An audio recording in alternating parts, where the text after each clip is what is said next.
Hi hello నమస్తే. Welcome to our channel. నేను మీ సిరి. కథలోకి వెళ్ళే ముందు వీడియోని లైక్ చేయండి. లైక్ చేశారా? జస్ట్ 1 సెకండ్ పని కదా! చేసే ఉంటారు కదూ! ఇక కథలోకి వెళ్దామా? ఏకాంత మంత్రం పార్ట్ 33. తన ప్రేమ అర్జున్‌కి చేరలేదని విషయం అర్థమైపోయింది ఆమెకి. ఇంకో సంవత్సరం ఎలాగో అలా గడిచిపోతే అర్జున్ వచ్చేస్తాడు. అప్పుడు అతనితో ఖచ్చితంగా తన ప్రేమ విషయం చెప్పాలి. అంతకుమించి తన ముందడుగు వేయలేకపోయింది సాహితి. రోజులు వేగంగా గడుస్తున్నాయి. మైత్రి మధులకు పెళ్లి జరిగిపోయింది. అంతకు ముందు నుంచే వారి ఊరు వదిలి వెళ్ళే ప్లాన్‌లో ఉన్నారు. అక్కడ అంతా సెట్ అవ్వడంతో మరో 10 రోజుల్లో వెళ్ళిపోవాలని మైత్రికి చెప్పాడు మధు. ఆ విషయం తెలిసినప్పటి నుంచి మైత్రి మనసంతా బాధగా మారిపోయింది. ఎందుకో ఆ ఊరు వదిలి వెళ్ళాలి అనిపించడం లేదు.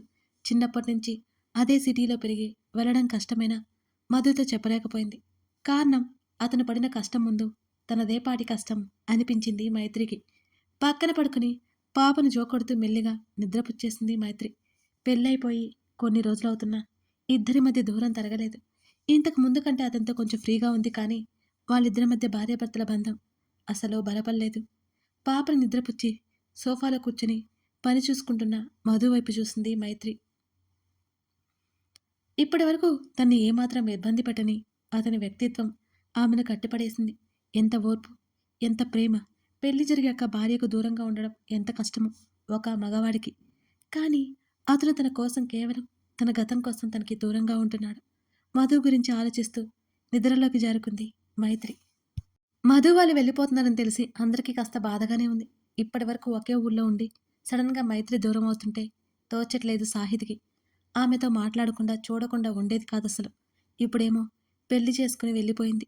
ఇంకొన్ని రోజులు ఆగితే ఊరు నుంచి కూడా వెళ్ళిపోతుంది. ఇంటికి వచ్చి పిక్ చేసుకుని వెళ్ళమని సాహితికి కాల్ చేసింది మైత్రి. అలాగే అని కాలేజ్ నుంచి డైరెక్ట్గా మైత్రి వాళ్ళ ఇంటికి వెళ్ళింది సాహితి. మైత్రి చేతిలోని పాపని ఎత్తుకొని హాయ్ స్వీటీ బంగారం అని ముద్దు పెట్టేసుకుని, స్వీటీని కూడా తీసుకొస్తున్నావా నువ్వు మైతు అని అడిగింది. లేదే, ఇంకాసేపట్లో మధు గారు వస్తారు, ఇచ్చేసి వస్తాను. మళ్ళీ వచ్చేటప్పటికి రాత్రి అవుతుందేమో కదా, చలిలో స్వీటీ ఎందుకని అని రెడీ అవుతూ చెప్పింది మైత్రి. సరే, ఒక చిన్న డౌట్ నాకు అంది సాహితి. ఏంటది మైత్రి అడిగింది. మధు అన్నయ్య ఆ మధు గారు అంటే మధు అన్నయ్య నిన్ను ఎలా చూసుకుంటున్నారా అని అని అడిగింది సాహితి. బాగానే చూసుకుంటున్నారు అంది చీర సరిగ్గా సెట్ చేసుకుంటూ. బాగానే చూసుకుంటున్నారు అంటే ఆ విషయం మాకు తెలీదులే మరి. అది కాదే, స్వీటీకి బుజ్జి తమ్మున్న చెల్లిన తెచ్చే అని అంటున్న సాహితీ వైపు ఆశ్చర్యంగా చూసింది మైత్రి. చెప్పు కుదిపేసింది మైత్రిని. అదేం లేదు అంది మైత్రి. ఏది లేదు సాహితీ అడిగింది. నువ్వన్నది అంటే మీ మధ్య ఆశ్చర్యంగా చూస్తూ తల అడ్డంగా ఊపింది. మైత్రి కూడా తల ఊపింది ఏం లేదన్నట్టు. ఇంకేం మాట్లాడలేదు సాహితి. పాపం కదా మధు అన్నయ్య, కనికరించలేదు నువ్వు. దీనికి బుజ్జి తమ్ముని తెచ్చేయచ్చుగా కన్నుగీటింది సాహితి. దానికి టైం ఉందిలే కానీ నోర్ముయ్ అని తలుపు దగ్గర కనబడిన మధును చూసి షాక్ అయిపోయింది మైత్రి. సర్లే, అదంతా నీ ఇష్టం. మధు అన్నయ్య ఎప్పుడొస్తారో కనుక్కో, వెళ్తాం పాపని బాల్కనీలోకి తీసుకువెళ్తూ అంది సాహితి. ఏం మాట్లాడలేదు మైత్రి. వెంటనే కళ్ళు దించేసి తన ఫోను పర్సు తీసుకుని, నేను అమ్మ దగ్గరికి వెళ్ళి నైట్ వస్తాను మధుగారు చాలా మెల్లిగా చెప్పింది మైత్రి. సరే, నైట్ కాల్ చేయి, నేను పిక్ చేసుకుంటాను అని మధు అన్నాడు. స్వీటీ జాగ్రత్త అంది. అలాగే అన్నట్టు తల ఊపాడు. సాహితి అనవసరంగా తన్ని ఇరికించింది. ఇప్పుడు ముందు తన ముఖం చూపించలేకపోయింది మైత్రి. సాహి ఇక రా అనగానే పాపం తీసుకుని లోపలికొచ్చి మధును చూసి చిన్నగా నవ్వి, ఇప్పుడేం రావడం అన్నయ్య అని అడిగింది. సాహితీ వైపు గుర్రుగా చూసింది మైత్రి. ఎప్పుడో వచ్చారే తింగరదానా, ఇరికించావు కదే అని మనసులోనే తిట్టుకుంది మైత్రి. ఆ మాటకి చిన్నగా నవ్వి మామూలుగా మాట్లాడాడు మధు. వాళ్ళిద్దరి మాటలను మధ్యలోనే కట్ చేస్తూ సాహి వెళ్దామా అనగానే తల ఊపి స్వీటీ బుగ్గల్లాగి మధుకు చెప్పి బయటకొచ్చింది సాహితి. స్వీటీని తీసుకుని బాల్కనీలకు వెళ్ళండి, నేను వెళ్ళడం చూస్తే ఏడుస్తుంది అని అతని చెవి దగ్గర గుసగుసగా చెప్పి, వీళ్ళంత త్వరగా వచ్చేస్తాను అతని వైపే చూస్తూ అంది మైత్రి. ఈసారి కూడా అలాగే అన్నట్టు తల ఊపాడు. ఆమె మాటలకు సమాధానంగా ఏమైనా మాట్లాడతాడేమోననుకుంది మైత్రి. ఏమీ మాట్లాడలేదు అతను. స్వీటీని తీసుకుని అతను బాల్కనీలోకి వెళ్ళిపోయాడు డైవర్ట్ చేయడానికి. అక్కడి నుంచి ఇద్దరూ బయలుదేరిపోయారు. మధు అన్నయ్యని డ్రాప్ చేయమంటే చేస్తారుగా, నాకు కాల్ చేస్తావేంటే నువ్వు అని అడిగింది సాహితి. నీతో ఇవాళ కాస్త టైం స్పెండ్ చేసేది అందుకేగా. మళ్ళీ ఆయన వచ్చారనుకో ఎక్కువసేపు ఉంటారో లేదో అని నాకు వెంటనే వచ్చారనిపిస్తుంది అందుకే. మైతే వెళ్ళిపోతుంటే దిగులు కమ్మేసింది సాహితికి. వాళ్ళలా వెళ్తూ ఉండగా ఇంకో 10 నిమిషాలు ఇల్లు చేరతారనగా ఒక వీధిలో వాళ్ళ బైక్‌కి అడ్డంగా ఒక బైక్ వచ్చి ఆగింది. సడన్ బ్రేక్ వేసింది సాహితి. లక్కీగా ఇద్దరూ పడలేదు. సాహితి భుజాలు పట్టుకుంది మైత్రి భయంగా. వెంటనే బైక్ దిగింది మైత్రి. ఎదురుగా ఎవరు అని చూడగానే మనోహర్ కనిపించాడు. గుండె ఆగినంత పనైంది సాహితికి. మనోహరం వైపు చలనం లేనట్టు చూస్తుండిపోయింది మైత్రి. ఆతృతగా బైక్ దిగి కింద వదిలేసి గబగబా మైత్రి దగ్గరికి అడుగులు వేశాడు మనోహర్. మైతూ అంటూ అతడు ముట్టుకోబోతుంటే చేతులు వెనక్కి తీసుకుంది మైత్రి. మైతూ, నా మీద ఆ కోపంగా ఉందా? అసలు నేను చెప్పేది ఒకసారి విను అని మనోహర్ అంటుంటే 2 చేతులతో చెవులు మూసుకుంది మైత్రి. మనోహర్ని చూడగానే భయంగా అనిపించింది సాహితికి. అతడు ఏం చేస్తాడో అని భయమేసింది కూడా. మైతూ, ప్లీజ్ నా మాట ఒక్కసారి విను. అసలేం జరిగిందంటే అంటూ మైత్రిని చూసి మాటలు ఆగిపోయాయి మనోహర్‌కి. మైత్రి మెడలో తాళి, నల్లపూసలు, పాపిట్లో కుంకుమ చీరలో కనబడుతుంటే నమ్మలేకపోయాడు మనోహర్. మైతూ, నువ్వు పెళ్లి చేసుకున్నావా? అతడి గొంతు వణుకుతోంది. లేకపోతే ఏం చేయాలి? నువ్వు మోసం చేస్తుంటే ఏడుస్తూ కూర్చోవాలా? ఏడుపొస్తుంటే కష్టంగా ఆపుకుని విసుగ్గా అంది మైత్రి. అతన్ని చూడగానే మొదట ఆనందం, ఆ తర్వాత అతను చేసిన మోసం వల్ల ఆమెలో బాధ పొంగి పొర్లుతోంది. ఎందుకిలా చేశావు మైతూ? తల పట్టుకున్నాడు మనోహర్. నీలాంటి మోసగాడి నుంచి తప్పించుకున్నందుకు నేనైతే చాలా సంతోషంగా ఉన్నాను. నా దారికి అడ్డు తప్పుకో అని మైత్రి అంటుంటే, అలా ఎందుకు చేశావు మైత్రి? నువ్వంటే నాకు ప్రాణమని నీకు తెలీదా? దాదాపు ఏడ్చేస్తూ అన్నాడు మనోహర్. అతనలా చూసి షాకయిపోయింది మైత్రి. సాహితీ కూడా. అసలిదిగో ఈ సాహితీనే మొత్తం చేసింది. ఫ్రెండు అంటావు కదా! మనిద్దరిని దూరం చేసింది అని మనోహర్ అంటుంటే,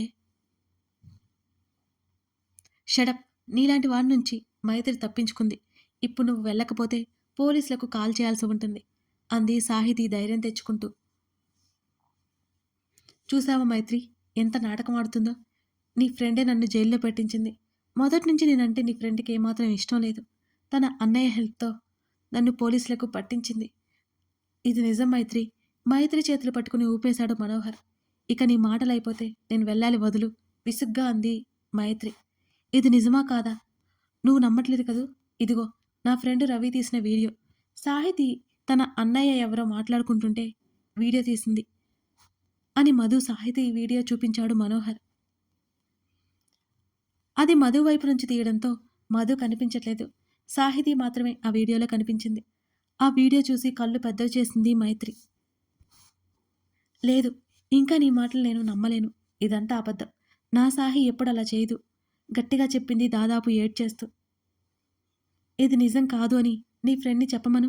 సాహితీ వైపు సీరియస్‌గా చూశాడు మనోహర్. వెంటనే సాహితీ వైపు తిరిగి, సాహి, అదంతా అబద్ధం కదూ? ఆశగా చూస్తూ అడిగింది మైత్రి. కన్నీళ్లతో చూస్తుండిపోయింది సాహితి. చెప్పు సాహి, అతనికి సమాధానం చెప్పు. నువ్వు కాదు అని చెప్పు. నీ మాట కోసం నేను ఎదురు చూస్తున్నాను. అతనిక్కడి నుంచి వెళ్ళిపోతాడు. త్వరగా సమాధానం చెప్పు సాహి. సాహితీ భుజాలు పట్టి ఊపేసింది మైత్రి. అది అబద్ధమని నీ ఫ్రెండ్‌ని చెప్పమని చెప్పు మైతు. ఈ క్షణమే, ఈ జన్మలో కూడా నా మొహం చూపించను మనోహర్ గట్టిగా అన్నాడు. చెప్పు సాహి, ఎందుకిలా బొమ్మలా చూస్తున్నావు? కాదు అని చెప్పు అని మైత్రి అడిగింది. అవును, అది నిజం. సాహితీ ఏడుస్తూ మెల్లిగా చెప్పింది. ఆశ్చర్యంగా సాహితీ వైపు తల తిప్పి చూసింది మైత్రి. సాహి, మెల్లిగా పలికాయి మైత్రి పెదవులు. కానీ మైతు, అసలేం జరిగిందంటే ఆ రోజు ఇతను అని సాహితీ చెప్తుంటే, నిన్ను ఎంత నమ్మాను సాహి అని ఏడుస్తూ చూసింది మైత్రి. మైతు, నిజంగానే ఇతను ఆ రోజు అమ్మాయితో అని సాహితీ చెప్తుంటే, సాహి, ఇక చాలు ఆపు. ఈసారి కూడా ఈసారి కూడా నిన్ను నమ్మమంటావు అంతేనా? ఎందుకిలా చేసావు సాహి? ఎందుకిలా చేసావు? అందరికంటే నిన్నే ఎక్కువ కదా నమ్మాను. ప్రతి విషయం నీతోనే కదా షేర్ చేసుకున్నాను. కానీ నువ్వేం చేశావు? ఎందుకు చేశావిలా? చేతుల్లో ముఖం దాచుకుని ఏడ్చేసింది మైత్రి. మైతు ప్లీజ్, నేనేం చేయలేదు అర్థం చేసుకో. అసలు ఆ రోజు ఇతను నిజంగా అమ్మాయితో ఉన్నాడు అని మైత్రి భుజాలు పట్టుకొని చెప్తుంటే సాహితీ చేతి విదిలించేసింది మైత్రి. ఇంకా నాటకాలు ఆపు సాహితీ. మొదటి నుంచి నువ్వు ఎన్ని చెప్తున్నా నేను వినలేదని ఈ పని చేస్తావా? ఇప్పుడే నేను అర్థం చేసుకోవాల్సింది. ఎప్పుడు నువ్వు నా ఫ్రెండ్ కావడం నా అదృష్టం అనుకున్నదాన్ని. కానీ ఇప్పుడు అర్థమవుతోంది నాకు. నువ్వేంటో నువ్వు అనుకున్నది సాధించావు. ఇంకోసారి నాతో మాట్లాడాలని ప్రయత్నం చేయకు అని ఏడుస్తూ చెప్పింది కోపంగా మైత్రి. మైత్రి, ఇతను చెప్పేది నిజం కాదు మైతు. సాహితీ మాటలకి మధ్యలోనే అడ్డొస్తూ ఇంకేది సాహి నిజం? ఇంకేది నిజం? ఇప్పుడే కదా నువ్వు ఆ వీడియోలో ఉంది నువ్వే అని చెప్పావు. ఆ మాటలు నీవే అని చెప్పావు. గట్టిగా నిలదీసింది మైత్రి. నేనే మైతు, కానీ పరిస్థితి వేరు అంది సాహితి. ఇక చాలు ఆపు. నిన్ను నాకంటే ఎక్కువ అనుకున్నందుకు బాగానే బుద్ధి చెప్పావు అని అక్కడి నుంచి మైత్రి ఏడ్చుకుంటూ గబగబా ముందుకు అడుగులు వేస్తుంటే మనోహర్ వెనకే వెళ్ళాడు. నిశ్చేష్టురాలైపోయింది సాహితి. మైతు మైతు అంటూ వెంట పడుతున్న మనోహర్ని చూస్తూ ప్లీజ్ మను, నా వెంట రాకు ఏడుస్తూ చేతుల్లో ముఖం దాచుకుంది సాహితి. మైతు జరిగిందేదో జరిగింది. ఇప్పటికి నువ్వంటే నాకు ప్రాణం అంటున్న మనోహర్ వైపు ఆమె ఆశ్చర్యంగా చూస్తూ నాకు పెళ్ళైపోయింది మను. ప్లీజ్ మర్చిపోయిక. మన బంధం ఇక్కడితో ముగిసిపోయింది అంది పాపని గుర్తు చేసుకుంటూ. అలా అనుకు మైతు. నువ్వు లేకుండా నేను ఉండలేను. ఆమె చేతులు నుదిరికి ఆనించుకుని మనోహర్ ఏడ్చేశాడు. అతని ఏడుపుకి కరిగిపోయింది మైత్రి. ఎంతగా ప్రేమిస్తే తన కోసం అంతగా తప్పిస్తాడో అనుకుంది. ఎంత పని చేశావు సాహి, ఎంత పని చేశావు? ఎందుకు ఇలా చేశావు? ఎంతగా నమ్మాను నిన్ను అని మనసులోనే రోధిస్తోంది మైత్రి. అలా ఎందుకు చేసిందో మాత్రం కనుక్కోలేకపోయింది మైత్రి. మనోహర్ చేతులు సున్నితంగా ఆమె విడిపించుకుంది. నా వల్ల తప్పు జరిగింది మను, నన్ను క్షమించు. ఇప్పుడు నేనేం చేయలేను. నాతో కొన్ని బంధాలు ముడిపడి ఉన్నాయి అని అంది మైత్రి. నీ భర్త నేను మాట్లాడతాను మైతు, నువ్వు నాకు కావాలి అంతే అని మనోహర్ అన్నాడు. విస్తుపోయి చూసింది మనోహర్ వైపు. అంతటి ప్రేమ ఉన్న అతన్ని వదులుకోవడం తన దురదృష్టం అనుకుంది మైత్రి. నీ ప్రేమకు నేను అర్హురాల్ని కాదు, ప్లీజ్ నన్ను వదిలి అని అక్కడి నుంచి ఆటో ఆపి ఎక్కేసింది. ఇంటికెళ్ళిపోయింది మైత్రి. కళ్ళు తుడుచుకొని మైత్రిని తన దగ్గరికి తెచ్చేసుకునే ఉపాయం ఆలోచించసాగాడు మనోహర్. మైత్రి విలువగల అమ్మాయి అని అతనికి తెలుసు. పెళ్లి బంధాన్ని అంత తేలిగ్గా తెంచేసుకుని రాదు. ఏం చేయాలి, ఏం చేయాలి మనోహర్ ఆలోచిస్తున్నాడు. దారిలో అంత కన్నీరు కారుస్తూనే ఉంది మైత్రి. ఆటో అగ్గాన్ని డబ్బులిచ్చేసి గబగబా ఇంట్లోకి పరిగెత్తింది. హాల్లో అత్తమామలుంటారేమోనని మరోసారి కళ్ళు తుడుచుకుంది. ఎవరు కనబడలేదు. వెంటనే అక్కడి నుంచి గదిలోకి పరిగెత్తింది. గదిలో మధు కనబడలేదు. బెడ్ మీద పడిపోయి దిండులో ముఖం దాచుకుని వెక్కి వెక్కి ఏడుస్తోంది మైత్రి. ఆమె బాధ మనోహర్ని పెళ్లి చేసుకోలేకపోయిందని కాదు, మధుని పెళ్లి చేసుకుందని కాదు. మనోహర్ తన వల్ల నష్టపోయాడు. తన ప్రాణ స్నేహితురాలు తనని మోసం చేసిందని. ఇదే ఇదే ఆమె బాధ. అప్పుడే స్నానం చేసి వచ్చిన మధుకి బెడ్ మీద పడిపోయి ఏడుస్తున్న మైత్రిని చూడగానే అతనికి ఒక క్షణం ఏమీ అర్థం కాలేదు.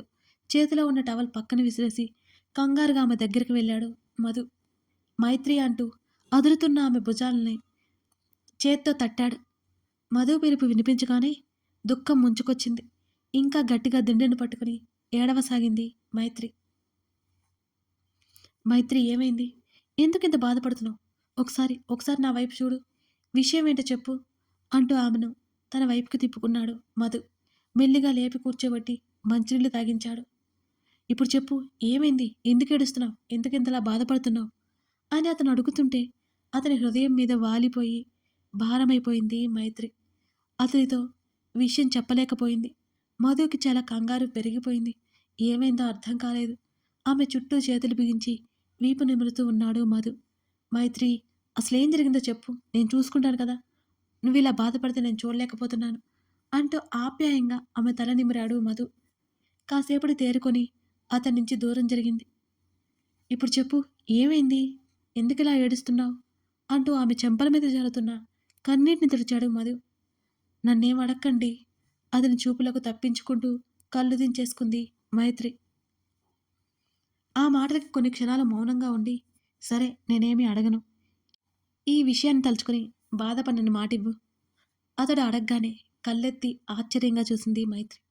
మౌనంగా ఉండిపోయింది. వెంటనే ఆమె కళ్ళు దించేసుకుంది. నీ ఇష్టం నీకు చెప్పాలనిపిస్తే చెప్పు. లేకపోతే వదిలే. నువ్వు ఇలా ఏడుస్తుంటే నాకు కష్టంగా ఉంది. ఒకవేళ ఇక్కడి నుంచి వెళ్ళిపోతున్నావని ఏడుస్తున్నావా? అని అడిగాడు ఒక్కింత అనుమానంగా మధు. లేదన్నట్టు అడ్డంగా తల ఊపింది మైత్రి. అమ్మ వాళ్ళు స్వీటీని తీసుకుని పెద్దమ్మ వాళ్ళ ఇంటికి వెళ్ళారు. ఆలస్యం కాకపోతే నైట్కి వచ్చేస్తారు. లేకపోతే రేపు ఉదయానికి వస్తారు. ముఖం కడుక్కొని రాపో, ఈలోపు కాఫీ తీసుకొస్తాను అని మధు అన్నాడు. పర్వాలేదంటూ వాష్రూంలోకి వెళ్ళిపోయి ఫేస్ వాష్ చేసుకొచ్చింది మైత్రి. ఆమె వచ్చేసరికి అతను కనిపించలేదు. మరో 5 నిమిషాల్లో గదిలోకి వచ్చాడు, కాఫీ కప్పులతో సహా. నేను పెట్టేదాన్ని కదా అంది. ఇబ్బందిగా ముఖం చిన్నబుచ్చుకుంది. నన్ను కూడా నేర్చుకోనివ్వు. అప్పుడప్పుడు ఈ సేవలైనా చేయనివ్వు మైత్రి. ఫ్యూచర్లో నాకు మాట రాకూడదుగా అంటూ మైత్రి వైపు చూస్తూ కళ్ళతోనే నవ్వాడు. నేనేం అలా సాధించను. మూతి ముడుచుకుని కళ్ళు దించుకుంది. ఏమో ఎవరికి తెలుసు? సన్నగా నవ్వాడు మధు. మాట్లాడలేదు మైత్రి. మనోహర్ సాహితీ మాటలు ఆమె మెదడులో ఒకదాని తర్వాత ఒకటి తిరుగుతూనే ఉన్నాయి. మధు ఆమెని డైవర్ట్ చేసే ప్రయత్నం చేశాడు. ఆ ప్రయత్నంగా మాటలు ఇప్పుడే ఈ స్టోరీ చూస్తున్నట్లయితే చిన్న కథ కొనసాగుతుంది. ఈ సిరీస్ని ఇదన్నమాట మొదటి నుంచి చూడాలంటే మనోహర్ ప్లేలిస్ట్లో యాడ్ చేసేసాడు కదా, తప్పకుండా ఆ బాధలో అడగలేకపోయింది. సాహితీ గురించి ప్రతి పాట వస్తుంది. నెక్స్ట్ చూసేయచ్చు. Thank you for watching. ఏం జరగబోతుంది మరో ఎపిసోడ్తో మనం మళ్ళీ కలుద్దాం. ఈలోపు సబ్స్క్రైబ్ చేసుకుని పెట్టుకుని రెడీగా ఉండండి. Thank you.